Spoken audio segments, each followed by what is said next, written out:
ನಮಸ್ಕಾರ ವೀಕ್ಷಕರೇ.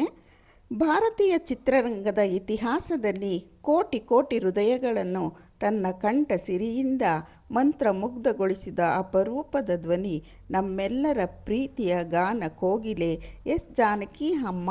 ಭಾಷೆಗಳ ಗಡಿ ದಾಟಿ ತಲೆಮಾರುಗಳ ಅಂತರವನ್ನು ಅಳಿಸಿ ಸಂಗೀತ ಲೋಕದ ಸಾಮ್ರಾಜ್ಞಿಯಾಗಿ ಮೆರೆದ ಈ ಮಹಾನ್ ಚೇತನಕ್ಕೆ ನಮ್ಮ ಭಕ್ತಿಪೂರ್ವಕ ಪ್ರಣಾಮಗಳು.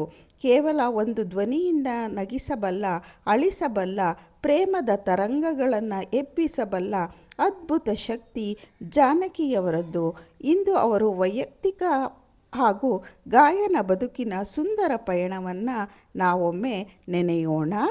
ಎಸ್ ಜಾನಕಿಯವರು ಜನಿಸಿದ್ದು 1938 ಏಪ್ರಿಲ್ 23ರಂದು ಆಂಧ್ರ ಪ್ರದೇಶದ ಗುಂಟೂರು ಜಿಲ್ಲೆಯ ರೆಪ್ಪಲ್ಲೆ ಎಂಬ ಹಳ್ಳಿಯಲ್ಲಿ.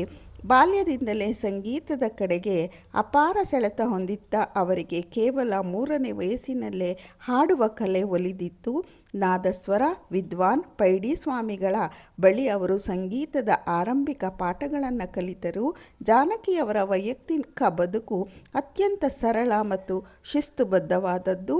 ತದನಂತರ ಅವರು ವಿ ರಾಮಪ್ರಸಾದ್ ಅವರ ಕೈ ಹಿಡಿದರು.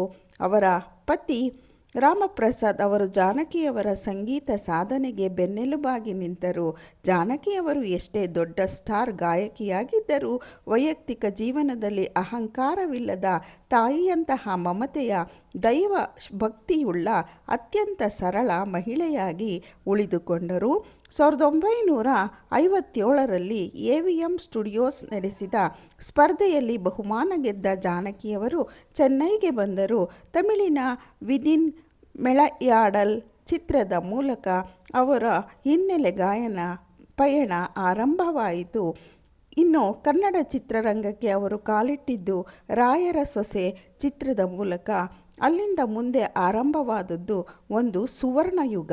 ಕನ್ನಡ, ತೆಲುಗು, ತಮಿಳು, ಮಲಯಾಳಂ, ಹಿಂದಿ ಸೇರಿದಂತೆ ಬರೋಬ್ಬರಿ 17ಕ್ಕೂ ಹೆಚ್ಚು ಭಾಷೆಗಳಲ್ಲಿ ಸುಮಾರು 48,000ಕ್ಕೂ ಹೆಚ್ಚು ಹಾಡುಗಳನ್ನು ಹಾಡಿ ಇತಿಹಾಸ ನಿರ್ಮಿಸಿದರು. ಕನ್ನಡ ಚಿತ್ರರಂಗಕ್ಕೂ ಜಾನಕಿಯವರಿಗೂ ಇದ್ದ ನಂಟು ಜನ್ಮ ಜನ್ಮಾಂತರದ್ದು. ಅವರು ಅದೆಷ್ಟು ಸ್ಪಷ್ಟವಾಗಿ ಕನ್ನಡ ಪದಗಳನ್ನು ಉಚ್ಚರಿಸುತ್ತಿದ್ದರೆಂದರೆ ಅವರು ಪರಭಾಷೆಯವರು ಎಂದು ನಂಬುವುದೇ ಕಷ್ಟವಾಗಿತ್ತು.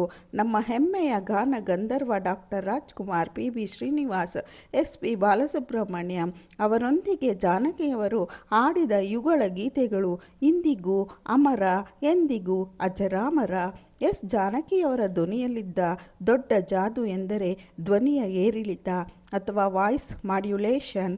ಕಂದಮ್ಮನ ಜೋಲಾಲಿ ಹಾಡಿನಿಂದ ಹಿಡಿದು ಪ್ರೇಮದ ವಿರಹದವರೆಗೂ, ತೀಕ್ಷ್ಣವಾದ ಶಾಸ್ತ್ರೀಯ ಸಂಗೀತದಿಂದ ಹಿಡಿದು ಪಾಶ್ಚಾತ್ಯ ಶೈಲಿಯ ಕ್ಲಬ್ ಸಾಂಗ್ಸ್ವರೆಗೂ ಅವರು ಲೀಲಾಜಾಲವಾಗಿ ಹಾಡುತ್ತಿದ್ದರು. ಅದರಲ್ಲೂ ಪುಟಾಣಿ ಮಕ್ಕಳ ಧ್ವನಿಯಲ್ಲಿ ಅವರು ಹಾಡುತ್ತಿದ್ದ ಶೈಲಿ ಅದ್ಭುತ.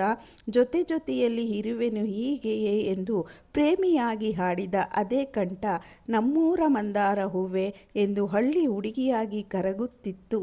ಇನ್ನು ಭಕ್ತಿ ಗೀತೆಗಳಂತೂ ಅವರ ಧ್ವನಿಯಲ್ಲಿ ಕೇಳುಗರನ್ನು ನೇರವಾಗಿ ಅವರ ಸನ್ನಿಧಿಗೆ ಕರೆದೊಯ್ಯುತ್ತಿತ್ತು. ಜಾನಕಿಯವರ ಅಪಾರ ಸಾಧನೆಗೆ ಪ್ರಶಸ್ತಿಗಳು ತಾವಾಗಿಯೇ ಹುಡುಕಿಕೊಂಡು ಬಂದವು. 4 ರಾಷ್ಟ್ರ ಪ್ರಶಸ್ತಿಗಳು, ವಿವಿಧ ರಾಜ್ಯ ಸರ್ಕಾರಗಳಿಂದ 16 ರಾಜ್ಯ ಪ್ರಶಸ್ತಿಗಳು ಅವರಿಗೆ ಲಭಿಸಿದವು. ಮೈಸೂರು ವಿಶ್ವವಿದ್ಯಾನಿಲಯ ಅವರಿಗೆ ಗೌರವ ಡಾಕ್ಟರೇಟ್ ನೀಡಿ ಗೌರವಿಸಿತು. ಆದರೆ ಜಾನಕಿಯವರು ಪ್ರಶಸ್ತಿಗಳಿಗಿಂತ ಜನರ ಪ್ರೀತಿಯೇ ದೊಡ್ಡದು ಎಂದು ನಂಬಿದವರು. 2013ರಲ್ಲಿ ಕೇಂದ್ರ ಸರ್ಕಾರ ಅವರಿಗೆ ಪದ್ಮಭೂಷಣ ಪ್ರಶಸ್ತಿಯನ್ನು ಪ್ರಕಟಿಸಿದಾಗ ಇದು ತುಂಬ ತಡವಾಗಿ ಬಂದ ಪ್ರಶಸ್ತಿ, ದಕ್ಷಿಣ ಭಾರತದ ಕಲಾವಿದರಿಗೆ ಸೂಕ್ತ ಮನ್ನಣೆ ಸಿಗುತ್ತಿಲ್ಲ ಎಂದು ಹೇಳಿ ಆ ಪ್ರಶಸ್ತಿಯನ್ನು ನಯವಾಗಿಯೇ ತಿರಸ್ಕರಿಸಿದ ಧೀರ ಮಹಿಳೆ ನಮ್ಮ ಜಾನಕಿಯಮ್ಮ. 2016ರಲ್ಲಿ ತಮ್ಮ 60 ವರ್ಷಗಳ ಸುದೀರ್ಘ ಗಾಯನ ಬದುಕಿಗೆ ಅವರು ಮೈಸೂರಿನ ಕಾರ್ಯಕ್ರಮವೊಂದರಲ್ಲಿ ಅಧಿಕೃತವಾಗಿ ವಿದಾಯ ಹೇಳಿದರು. ನಾನು ಹಾಡುವುದನ್ನು ನಿಲ್ಲಿಸಿದರೂ ನನ್ನ ಹಾಡುಗಳು ಸದಾ ನಿಮ್ಮೊಂದಿಗಿರುತ್ತವೆ ಎಂದು ಅಭಿಮಾನಿಗಳಿಗೆ ಭಾವುಕ ನುಡಿಗಳನ್ನಾಡಿದರು.